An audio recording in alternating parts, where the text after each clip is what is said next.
Well, hello, Broadway. I'm Wendell. I'm your Pathway Minister.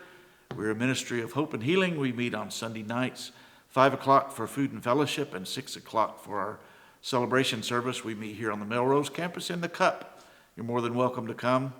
Warning, we're a bunch of crazies. You never know what you might get, but it's a lot of fun, and you just bring the living room version of yourself. So we'd love to see you. Here we are in this series on Jesus' final words, and they're all out of the Gospel of John.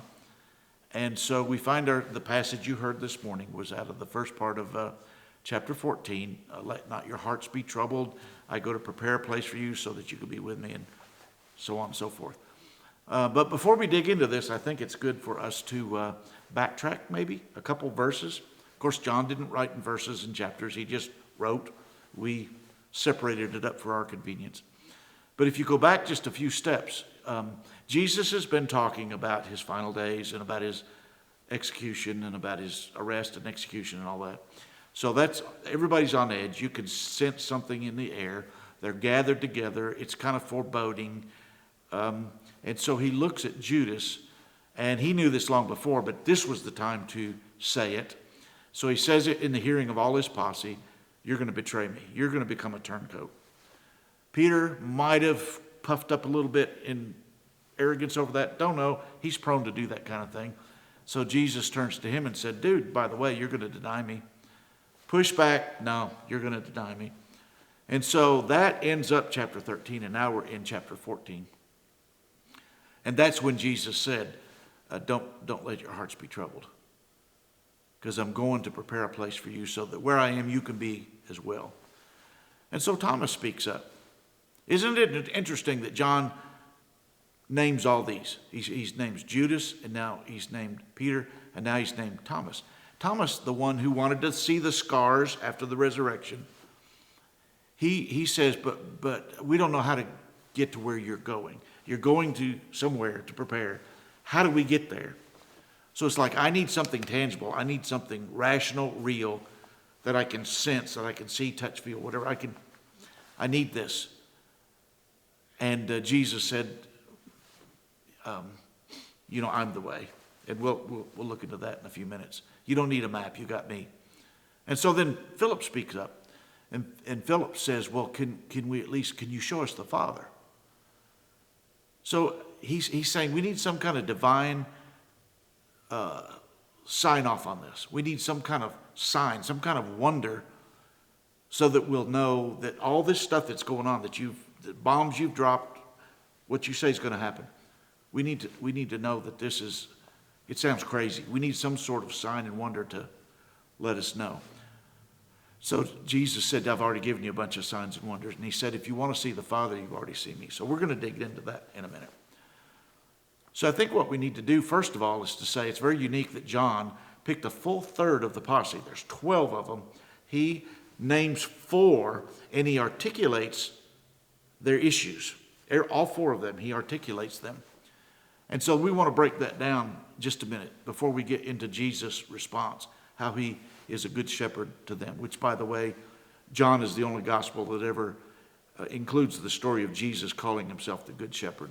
So we're going to see the good shepherd in action in a minute, but first let's see the wounded sheep. And the first wounded sheep would be Judas. And Judas had in his mind a certain belief, a certain, I don't know if you'd call it a doctrine, but he had a certain anticipation, expectation, belief of what a Messiah should look like and what a Messiah should do. And when you get to the end of the story here, and Jesus says, I'm going to be arrested, I'm going to be executed, everything inside Judas' head short-circuited. This goes completely contrary to what I believe a good Messiah should do. A good Messiah should get Rome off our backs and should reinstate us as a superpower like we were under David. That's what a good Messiah should do. Not come in with a donkey, but come in on a steed with a sword and a bunch of angels. That's what a good Messiah should do. So basically what Judas did is he said, I'm choosing to go with what I believe instead of the real Messiah who's standing right in front of me, the person of Jesus Christ. I'm going to go with my beliefs over the person of Jesus. Stop and think about that. How many people have such strong beliefs that Jesus, literally, the presence of God could be right in front of them, and they refuse to acknowledge it or go with it, sense the movement of God, because it goes contrary to what they believe or want to believe or must believe in their mind. This is widespread. And then you have Peter, who's just basically scared to death. And so all he cares about is self-preservation and safety. He doesn't know it, and he covers it up with bravado. I'll walk on the water. I'll whack the guy's ear off with a sword. I know you're the Messiah. I mean, you could cite all these examples of Peter and his bravado. I've got this. I'm okay. And Jesus saw right through that and saw the little scared boy inside of him. He saw the potential of the rock, but he also saw the little boy inside of him. And he said, dude, you're going to deny me. Out of fear of being found out of fear of being associated with me, whatever, you're going to deny me. So Peter chose safety in his denial. Peter chose safety over the person of Jesus. Think about that in your own personal life. I think about myself. I don't really think you've got this, Jesus. I've got to take care of it myself. My whole agenda right now is to be safe and comfortable, not you. So I go into self-protection mode and completely miss out on the person of Jesus who's right there with me. Who of us haven't been there? My gracious, through this pandemic, through the war in Ukraine, through all this stuff that happens, we choose safety and self-preservation. And Jesus says, I'm right here. Choose me. But Peter chose safety. And then you come up with Thomas, and he says, this has got to make sense to me. I'm not buying it until it makes sense. If you lay it out in black and white, I'll go your direction. If you let me see the scars and touch and feel, I'll go your direction. Otherwise, I'm not budging. This has got to make sense to me. And he's standing right in front of the Messiah. He's standing right in front of the same Jesus he'd been with for 3 years, who had handed him bread and fish and said, take this out. And felt it multiply. He'd gone out 2 by 2 and cast out demons and preached the gospel and seen people changed. And yet he's still stuck with, this has got to make sense to me. Otherwise, I'm not budging. So he chose rational explanation over, and there's nothing wrong with that, but he chose that over the person of Jesus. Jesus right there in front of him, and he chose this option over Jesus. And then you see Philip, who says, I want to smell a pillar of smoke and fire when I throw back the tent flap in the morning. I want manna on the ground. I want a fleece that's wet one morning and dry the next morning. I want some sort of sign to let me know that this is divinely ordained. So he picked signs and wonders, shock and awe over the person of Jesus.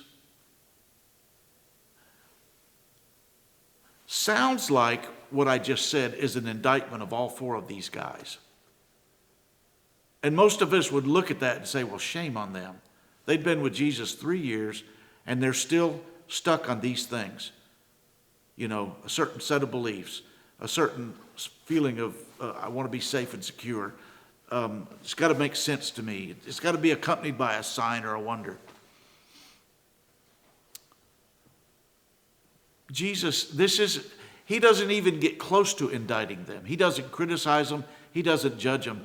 The first thing he says is, I know this is troublesome to you. I know this turns your life upside down. Don't let your heart be troubled. That's the first thing he says. Don't let your heart be troubled. At the very end of the passage that was read today, he actually says, I give you peace. I give you peace. So his whole approach is not to indict, condemn, or judge or anything like that. His first approach is to say, don't let your heart be troubled. And then the second thing he does is he says, I'm with you always. Literally, he told them, when he said, I'm going to prepare a place, this dawned on me this week. He says, guess what, guys? I'm in the future waiting for you to show up. I'm already there. That's how secure your life is with me. My presence is guaranteed in the future when you get there. And there's going to be a room with your name on it. You're going to, not only am I going to be there, but you're going to feel at home. You're going to feel comfortable. It's going to be secure. It's going to be a place you know you belong. So he gives himself in the future to them. And then to Thomas, show us the roadmap. Show us a technique, a method. Show us a strategy. And Jesus says there is no technique or method or strategy. There's me. If you stay with me, it's like what he said about the vine and the branches. If you abide in me. So it's the whole idea, like the shepherd and the sheep. If you hear my voice, follow me. So Jesus' answer to Thomas was not, I'm not here to explain everything to you and make everything make sense to you. I'm not here to outline your future for you. I'm not going to do that. But I am here to be with you. My presence is guaranteed every step you take. I think about where most of us live. I remember when my first wife, was diagnosed with cancer.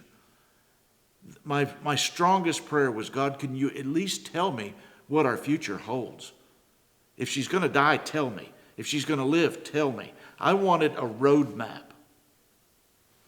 And how many of us, this pandemic we face, this war that's in Ukraine, your job situation, your health situation, your teenage children, whatever it might be, I want a roadmap. I want something solid and rational that makes sense. And Jesus says, I'm not going to give you that, but I do give you myself. I will give you myself. He's with Peter in Peter's upheaval of emotion. He's right there with Peter. He doesn't hate Judas for what Judas is going to do. Don't let your hearts be troubled. I'm preparing a place for you. I'm here with you now. My presence is with you. It gets fuzzy because inevitably when you start talking about this, people are going to say, well, how do you know God's with you? And we do go the Thomas and the Philip route. Don't we need some sort of sign? Don't we need some kind of rational explanation? Don't we need a certain set of beliefs that we go by, that if we obey these things or believe these things, then we know God's with us? And it's, we've all been there. We've all done that. And so the last couple verses that were read this morning, in them, Jesus moves to the Comforter, the Paraclete, the one who comes alongside, our senior partner for life, the Counselor, the Advocate. It's been, the Holy Spirit's been called so many different, this word Paraclete has been translated so many different ways. But basically what Jesus is saying to his disciples is, I'm not going to leave you alone. I'm going to live with you and in you through the rest of your life, through the Spirit, who will be your senior partner in life. So life changes from us thinking that we're supposed to work for God to life becoming we do something we do with God, that God does with us every day. And so when we're scared to death like Peter, God's there with us. When we're struggling with our beliefs don't line up with this, that, or the other like Judas, God is with us. When we're struggling to see the future, I don't know what the future, I'm insecure about my future, I want a roadmap like Thomas does, God is with us right here in that struggle. When Philip is saying, I need a sign, I need a wonder, whatever, God says, the greatest sign you could ever have is my presence with you. The God who created the universe is right here with you now. So Jesus' last words to his disciples were not, come on guys, you got to do better. Come on guys, you should have gotten this by now. Guess what guys, you're fired. I'm going to get another posse. It was none of that. Instead it was, I give you I want you to have peace. I want your hearts not to be troubled.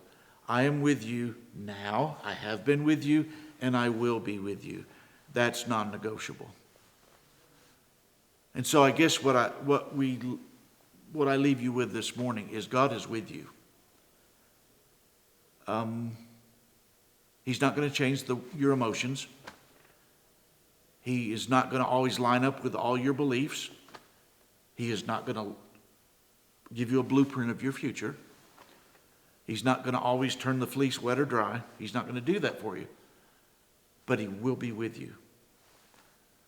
That is huge. And when you settle into the presence of God, when you begin to settle into that, and you begin to own that, and you begin to marinate in it and let it saturate inside of you, at first it almost feels like a consolation prize. But I wanted a wet fleece, but I wanted a roadmap. This feels like a consolation prize. The more you settle into that, and the more you live with it day after day, I didn't get what I wanted, but I did get God. I didn't get what I expected, but I did get God. That slowly shifts, and it may shift in an instant for you. For me, it slowly shifted from a consolation prize to, hey, this is pretty good, to, wow, this is the grand prize. It'll make this shift if you allow it to. I hope this helps. I would guess that it would if you let it, because it's certainly the approach Jesus took with his disciples. So I would assume it would help all of us to hear these words. So let's talk to Jesus. Thank you, Jesus, for what you said to your guys, how you handled your guys, the approach you took with your guys. And thank you that we can assume that if we were in that same room, you would have approached us the very same way. And we kind of sense that even this morning, that you feel the same way toward us that you did those guys. We'd like to say thank you. We appreciate it. Those words aren't strong enough. But we're profoundly, profoundly grateful to have a God like you who cares for us the way you do, and that your presence is absolutely non-negotiable. Thank you so much. And we'll talk to you later. Thanks for joining us this morning. Have a great Sunday.